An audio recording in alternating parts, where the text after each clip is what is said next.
This is Amie Knight. I am the Assistant Director of Jumpstart Dual Enrollment Program at JSU. And Amanda Kughn is joining me. She is the lead processor. So she is the person that actually processes, as well as her team, your application when you start to join the Dual Enrollment Program. So we're just going to kind of walk you through your first steps. And the first thing you want to do is go to jsu.edu. And over to the right, you're going to find this beautiful magnifying glass. Now, you can search all kinds of things with JSU, but we're going to search dual enrollment. There, it's already on our screen there. And this is going to take you to our dual enrollment page. And this is a website you need to become pretty familiar with. And if you scroll down, you're going to see a red button that says Apply for Admission. So this is going to take you to the application, and this is your very first step for getting started with our program. So the very first thing you're going to want to do is create an account, okay? This is creating your admissions account, okay? There is a distinction between creating your admissions account and filling out an application for the term you're interested in, and you're going to see that as we move along. Anything with a red star beside it means you have to put it in there. So we're going to go ahead and just kind of put in some information so you can see how this is done. This email address that that Amanda's putting in right now, I kind of advise our students to not use their school email, and the reason why is because this admissions account actually can be carried on into their undergraduate journey. So once you graduate from high school, you're not going to have that school email anymore. So want to put in something that's personal, like your Gmail or your iCloud or something like that.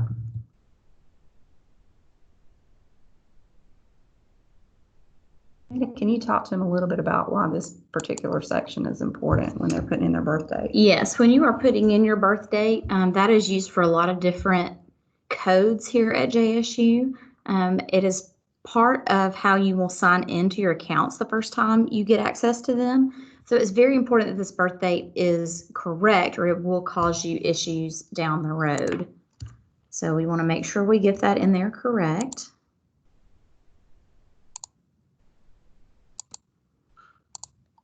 And then your citizenship status.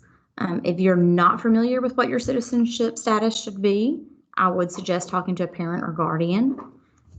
But you do want to make sure that this is the correct information. And then you'll notice your home phone is not got a red star beside it. But oftentimes when we are calling, we do need that information, because let's say, for example, your phone's dead and I'm trying to call you to let you know you've gotten a scholarship or something like that. It's important to have 2 points of contact. As well as this says text me important updates. I would ask that you toggle that and make that yes, because it is yet another way I can communicate with you, and to be honest, most of you do prefer text, so it does help that way as well. All right, this right here asks for an address outside the U.S. or Canada. If the address that you currently reside in is outside of those parameters, this is where you would put it. To our knowledge, we should not have a dual enrollment student that would have an address outside of that. So yes, just make sure that you are filling out your address in the correct area. This is going to ask if you have ever attended college before. What this is asking for is maybe you've completed some dual enrollment credit at another university. That's when we would need to know that. But for the most part, if you're brand new to dual enrollment, you're going to put never attended before. The anticipated entry term is the semester that you want to start your dual enrollment classes. This is always kind of the academic program of interest, always kind of concerns our students. They think they're declaring a major here. You do have time, you can go back in and change it, but what it does give us is a little bit of information. So Amanda selected art, and what that does is if Dr. Johnson decides he wants to host an open house at the art department one night, that gives us a little bit of information that we can contact you and say, hey, you might want to attend this. So any information that you can give us, again, that can be changed, will be helpful. All right, here it is asking for, it's just giving you a brief explanation of what Jumpstart is. Sometimes people stumble upon the wrong application and they may start filling it out and they get to this point and don't realize that they're on a Jumpstart application. So this is just to kind of slow them down a little bit and make sure that you are really interested in Jumpstart, which is what we call our dual enrollment program here at JSU. So I will click yes to that. Again, it's going to ask for your term of interest. And then we're coming down to the part where you're going to set up your password and you're going to confirm it. I always tell dual enrollment students at this point, take out a note, create a note in your phone or take out a piece of paper and go ahead and write the personal email address that you used as well as the password that you created. So you'll have that somewhere. A lot of students are in a one-to-one school system, meaning they are issued a device from their school. So they think it'll save on that device. However, if you do have to turn that device in, which you will at some point, those passwords can be wiped. So you want to make sure that you're writing that down somewhere on something you will be able to keep, maybe your cell phone. Okay. As well as the password question.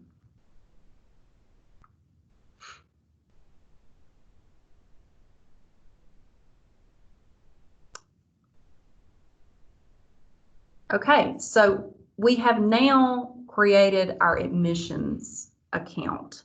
We have not, however, created an application for the term that we want to take classes for. That is a necessary second step that you must do. So now we're going to create a new application. I equate this with sometimes when you want to start to play a game on your phone, you have to create an account first. And then you have to do another application or another screen in order to play the game. So now we're going in and we're going to actually tell JSU what semester we want to start. So going to complete, you're going to choose Jumpstart. You're going to notice that you have two applications here. And Amanda, can you explain that a little bit about what that is and what application we should choose? Yes, it is automatically generating a possible freshman application. Just based off of the information that was in your account. We did not ask for any graduation dates or anything like that. So at this point, they only know that you have created this account. And typically students who are Jumpstart do end up applying here in the fall. So it kind of goes ahead and just puts that option out there for you. But you want to make sure that you choose the Jumpstart Dual Enrollment. This is what you're looking for, not first-time freshmen. Even if this is the first time you're taking classes here at JSU, this is for you have graduated from high school and you are ready to become a full-time college student. So you will choose that fall Jumpstart Dual Enrollment and then hit continue. If for some reason you do not see Jumpstart, you can come down here and choose a different term or program and make that correction. But right now we just want to hit that Jumpstart and then we're going to hit continue. And I want to clarify, a dual enrollment student should never pay an application fee. So if at some point you're going along and it asks for an application fee, you have completed the wrong application. So make sure. The good thing about this is as you go along, a lot of what you filled out for your admissions account is already populated in this application. It saved that information. So you're going to be doing a lot of save and continues. As you can see, it saved all of that information there. This is another chance to make sure you've got everything in there that you need.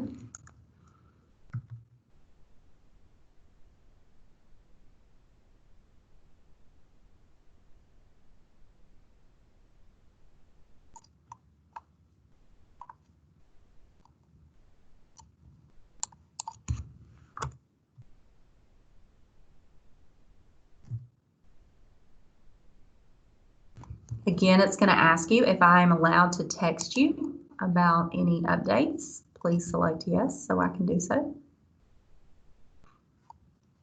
If your mailing address is different than your permanent address, this might be if your house actually is situated at one address, but you might get your mail at a P.O. box. this would be where you would switch that to yes, and it'll ask you for your mailing address. But in this instance, it is the same, so we'll move forward. And I'll have Amanda explain. This is probably, Amanda, would you say this is probably one of the trickiest questions on the application? Yes, the wording of this question can be a little tricky. And this is about your residency. And it is needing to know, basically, if you live inside the state of Alabama or one of these Georgia counties that are listed here in bold inside these parentheses. So by answering yes, you are saying that the address in this application that is in the state of Alabama or one of these counties is correct. What gets tricky is it says my present intent is to remain at that address indefinitely. They're just asking, you're living in Alabama and you intend to just stay here. It doesn't mean you will never move. And that's where people get tripped up a little bit. So if you currently live in the state of Alabama or one of these counties, then you're going to go ahead and answer yes. The answer to this question can cause the difference in your rate that you're charged, because it's going to put that you are an out-of-state student and you may get just charged a different rate. So you want to make sure that you answer this question honestly and correctly. There's a lot they have to do. If they answer this incorrectly, they then have to provide forms to the registrar's office to prove that they are actually an Alabama resident. So you just want to make sure that you answer that correctly. Probably should have mentioned this earlier, but you will need your social security number. You can get that from your mom or dad. You can also get it from your high school counselor. So if you need that information, they do have that in your high school records as well. And again, you want to make sure that this is correct in the system. This is a good time to address this issue. We can only have one account set up per social security number. So if your social security number is entered incorrectly and we try to make you a student in our system and somebody else has already assigned that number, it will not allow us to put you into our system until that is corrected. If you have a sibling or parent who has already created a JSU application account and you think that you can just go into their account and then create an application from there, it's going to attach it to their social security number, and then it's going to cause more issues down the road. So always make sure that you are setting up your very own JSU application account and making sure that the social security number is correct. Good advice there. And then it's just going to continue to ask you some basic demographic information there. If you have any questions about this, you can ask a parent or a guardian, and they can help direct you a little bit.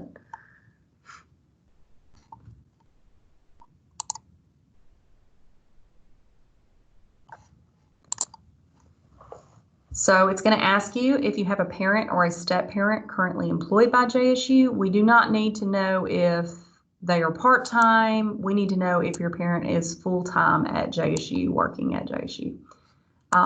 This information is really important. I do have some students sometimes that don't put their parent information in, and sometimes, you know, I do actually need to get in touch with you about something. And so having a parent, they actually will they'll be on our communications plan. So they will actually receive a lot of the emails that you receive as a student, and I have found that parents really appreciate that. They may help you remember important deadlines, or they may find out about a particular program like JSTEAM that we have that they might be interested in, and maybe you didn't get a chance to read the email. It's just a great idea just to go ahead and put at least one parent in.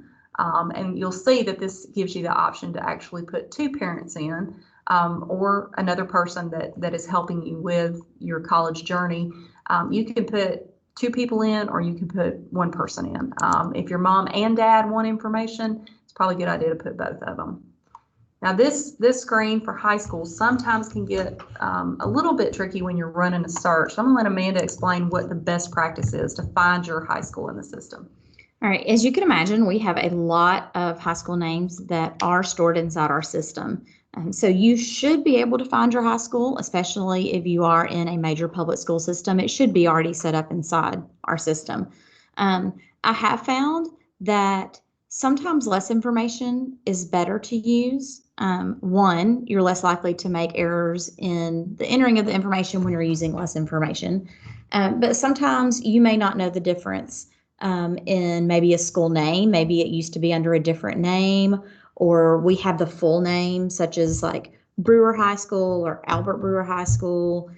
So sometimes just adding part can be helpful instead of the whole thing. And sometimes just searching by the city and not the name of the school can help cut that down too, because when you go to enter a city, it'll also populate for you to enter a state.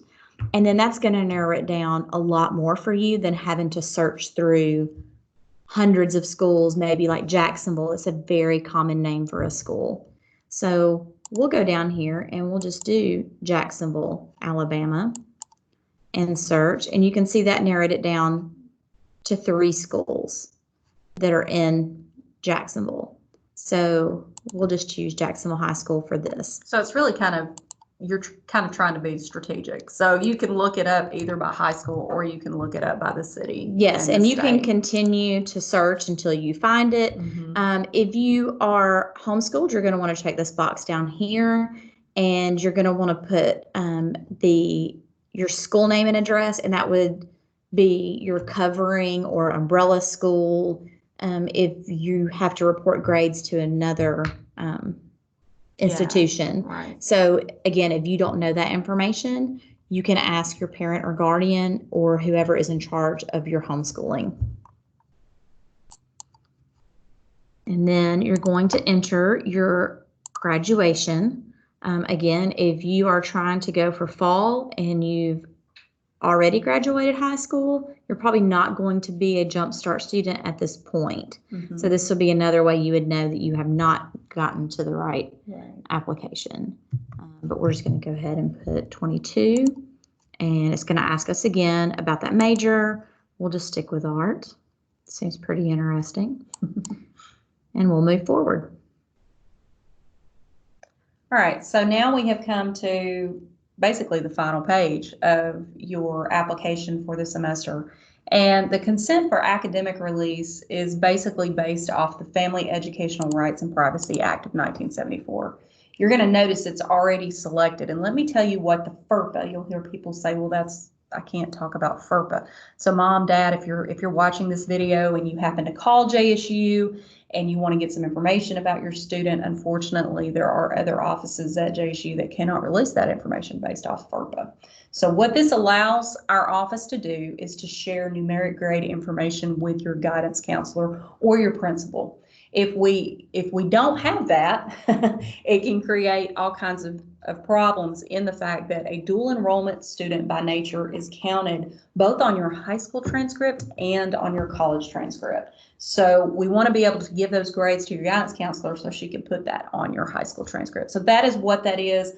Please do not uncheck it. It will create lots of issues for you, but you are agreeing to give me the right to share that information with your guidance counselor or your principal. All right, next is going to ask you about your disciplinary history. And this question scares a lot of people, especially high school students, because most of us don't make it out without at least one demerit or going to detention for just a minute. Maybe you were just tardy.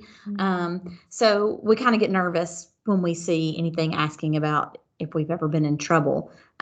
What this is asking about, it is not asking if you were caught chewing gum in school and sent to the principal's office or any of those type of things. This would be anything that includes, like a probation, a suspension, basically anything that is going to involve the police in any way. That's what they would need to know in this case. And if you have had any type of disciplinary action against you, you would just click it to yes, and then you would list the dates and just kind of give us a brief explanation of what happened.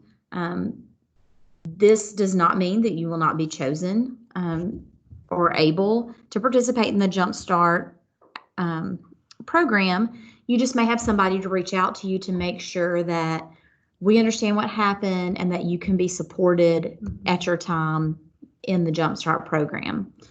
So don't be afraid about this question. Just answer as honestly as you can. And if you end up answering yes and it's something that's really not what we're looking for, it's fine. Yeah. Don't worry about that. Yeah. The second question is asking more about if you've ever had a felony, and that would really involve anything with the police. So just answer as honestly as you can with those. And then this is just asking for your permission, basically, that you understand what you're signing up for. The first question is saying, I understand that the offer is provisional, meaning you aren't necessarily guaranteed that you will be able to take dual enrollment. By doing this application, we're going to talk a little further as we move along how we check your GPA, which is basically the main thing for our eligibility. We're going to check and make sure you have a B average in high school work, which is our main condition. So you kind of understand that. You know, we're going to check with your guidance counselor, and you're saying, yes, I understand you're going to check my GPA.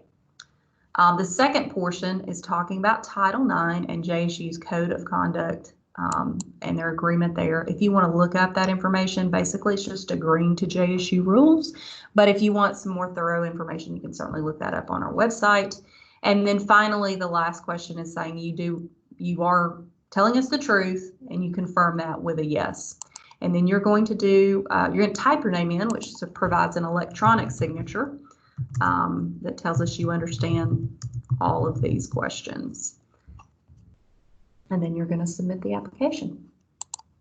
Sometimes I'll have students, when they do this, it'll come back and it'll have little red things that say, you forgot to answer this question. If you click on the red links, it's going to take you back to the part of the application that maybe you thought you completed, but maybe you just clicked over it and forgot. So if you do that, just follow those red links and it's going to get you to where you need to where you'll be able to sign off and complete. But if you look at this now, we can see we have an application that tells JSU, yes, I want to take classes the fall 2020. So I haven't just created an admissions account. I have now told JSU I want to participate in classes for fall 2020. But you will also notice there's an action. That action is highlighted in view in red. If you want to see that, you can click on it, and then you can go to requirements and documents. And you'll notice that it's telling you, wait a minute, you need a high school authorization form. That has not been received by the admissions office. A high school authorization form does come from your guidance counselor. It can come if you're homeschooled. I know some of the principals for the homeschool umbrellas or coverings actually send that in sometimes, but it does need to come from whoever is keeping up with your high school transcript. So that will verify to our office. You can have your guidance counselor, they know what this is. If you will request a high school authorization form from them, they will know to send that to transcripts@jsu.edu. And once that's been received, if you sign back into your account and you're just wondering, I wonder if they've received that yet. I requested it from my guidance counselor, but I still haven't heard anything back from JSU. You should be able to go here and look right here at the status, and it would change from not received to received. So you would know at that point it has been attached to the application. And if you still haven't heard from us, a couple more steps you might want to do. One, return to your email account that you put on your application and look for an email from us. If you do not see one in your inbox, check your junk mail and your spam folder. When you are accepted, within 36 to 48 hours, it is sending you an email.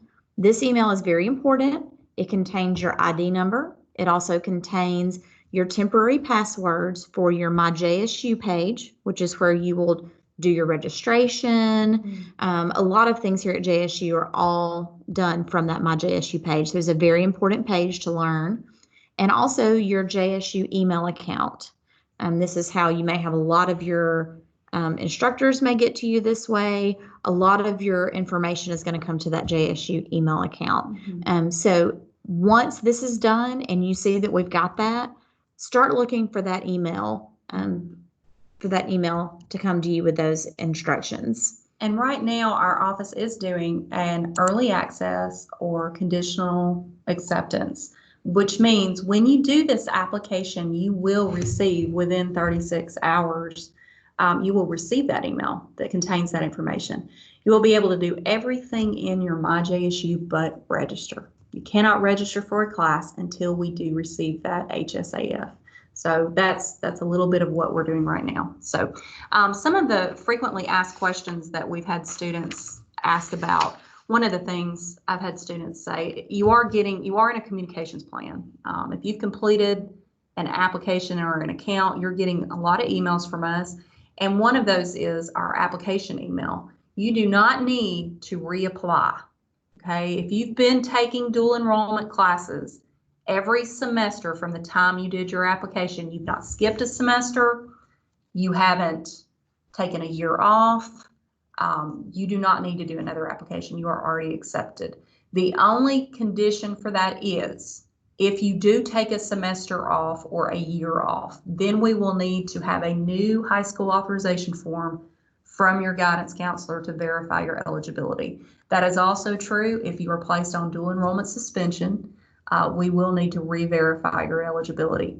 There are some schools that ask that you complete an application, but for JSU, we do not need a new application. In fact, it can actually mess up your account because it will take you right back through the admissions process and you will not be able to register for classes. So no, you do not need to reapply if you are already a Jumpstart student and you have finished classes, okay? You also do not need to pay. I mentioned that earlier.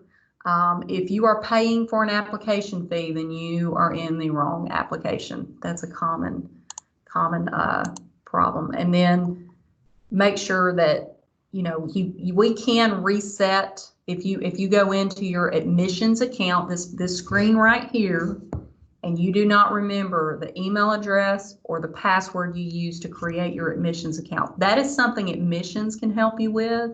But if you do not remember your MyJSU or your JSU email, now this means you've set it up, if you've ever set it up before. But if you set it up and you do not remember those passwords, you will have to contact information technology here at JSU to get, because we do not store those passwords. We do not have them. So you will have to contact them for any information. Again, as you're going along, please keep good notes. Because we will not have your passwords, so you'll need to make sure that you keep good notes. Thank you for this time. Amanda, do you have anything else that you needed to add? I don't believe so. All right, thank you so much. And again, if you have any questions at all, you can always call our admissions office at 256-782-5328. Thank you so much.